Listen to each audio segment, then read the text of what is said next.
തോൽവി ഭയന്ന് അടവുകൾ മാറ്റിക്കൊണ്ടിരിക്കുന്ന നരേന്ദ്രമോദി മൂന്നാം ഘട്ടത്തിൽ മത്സരിക്കുന്ന BJP സ്ഥാനാർത്ഥികൾക്ക് കത്തയച്ചിരിക്കുകയാണ്.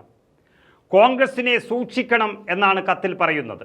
അതുകൊണ്ട് തന്നെ കോൺഗ്രസിനെതിരെ പ്രചരണം ശക്തമാക്കണം. അതുമാത്രം പോരാ, ഇന്ത്യ സഖ്യത്തിൻ്റെ നിലപാട് തുറന്നു കാണിക്കുന്ന പ്രചരണ പരിപാടികൾ ശക്തമായി സംഘടിപ്പിക്കണം.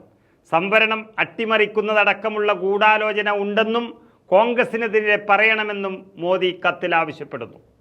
സാധാരണ സ്ഥാനാർത്ഥികൾക്കല്ല, ആഭ്യന്തരമന്ത്രി അമിത്ഷാ, മധ്യപ്രദേശ് മുൻ മുഖ്യമന്ത്രി ശിവരാജ് ചൗഹാൻ അടക്കമുള്ള സ്ഥാനാർത്ഥികൾക്കാണ് പ്രധാനമന്ത്രി കത്തയച്ചിരിക്കുന്നത്. ആവനാഴിയിലുള്ള ആയുധങ്ങളും അസ്ത്രങ്ങളുമെല്ലാം തീർന്ന അവസ്ഥയ്ക്ക് ഇനി പ്രചരണം മാത്രമാണ് വഴി. അതും കടുപ്പിച്ച് വിദ്വേഷ പ്രചരണം, അതാണ് മോദിയുടെ കത്തിൻ്റെ ഉള്ളടക്കമെന്ന് പറയാം. ഒന്നും രണ്ടും ഘട്ട തെരഞ്ഞെടുപ്പ് പൂർത്തിയായതിന് പിന്നാലെ ഇന്ത്യ സഖ്യത്തിനെതിരെ, പ്രത്യേകിച്ച് കോൺഗ്രസിനെതിരെ പ്രചരണം കൂടുതൽ ശക്തമാക്കുകയാണ് BJPയും നരേന്ദ്രമോദിയും. പക്ഷേ കൂടുതൽ പ്രതിരോധത്തിലാകുന്നൊരു കാഴ്ചയാണ് രാജ്യത്ത് BJPയെ കാണുന്നത്. മുഖ്യ പ്രതിപക്ഷ കക്ഷിയായ കോൺഗ്രസ് ഒരുപക്ഷെ മുന്നണി പിൻബലത്തോടെ അധികാരത്തിൽ തിരിച്ചെത്തിയേക്കുമെന്ന് മോദി ഭയന്നിരിക്കുന്നു. അതുകൊണ്ട് തന്നെ കോൺഗ്രസിനെ കടന്നാക്രമിച്ചാണ് നരേന്ദ്രമോദിയുടെ തെരഞ്ഞെടുപ്പ് പ്രചരണം മുഴുവനും നീങ്ങുന്നത്. കാവി ഭീകരത എന്ന് പേര് പറഞ്ഞ് കോൺഗ്രസ് ഹിന്ദുക്കളെ വേട്ടയാടിയെന്നും ഈ രാജ്യത്ത് തീവ്രവാദം വളർന്നപ്പോൾ കോൺഗ്രസ് ഗൂഢാലോചന നടത്തിയെന്നും പൂനെയിൽ നടന്നൊരു തെരഞ്ഞെടുപ്പ് റാലിയിൽ മോദി പറയുകയുണ്ടായി. കേരളത്തിൽ കോൺഗ്രസ് വോട്ടിന് വേണ്ടി ഭീകരവാദികളായ പോപ്പുലർ ഫ്രണ്ടിൻ്റെ സഹായം തേടിയെന്നും ഇത്തരം ആളുകളുമായി കൂട്ടുകൂടുന്നവർക്ക് രാജ്യത്തെ സുരക്ഷിതമാക്കാൻ കഴിയുമോ എന്നും മോദി പറയുന്നു.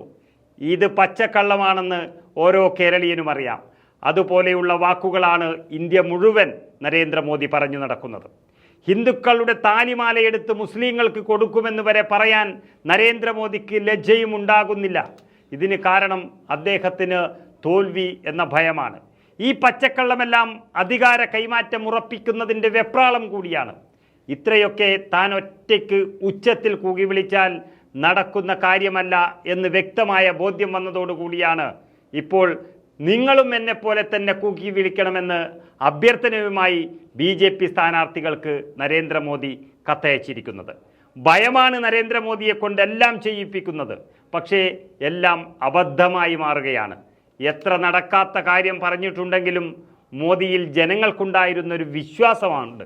ഒരുപാട് നടക്കാത്ത കാര്യം പറഞ്ഞിട്ടുണ്ടെങ്കിലും നരേന്ദ്രമോദിയിൽ ജനങ്ങൾക്കൊരു വിശ്വാസമുണ്ടായിരുന്നു. അതുകൊണ്ടാണ് ഇതുവരെ അദ്ദേഹം പിടിച്ചു നിന്നത്. പക്ഷേ ആ വിശ്വാസം പോയിരിക്കുന്നു.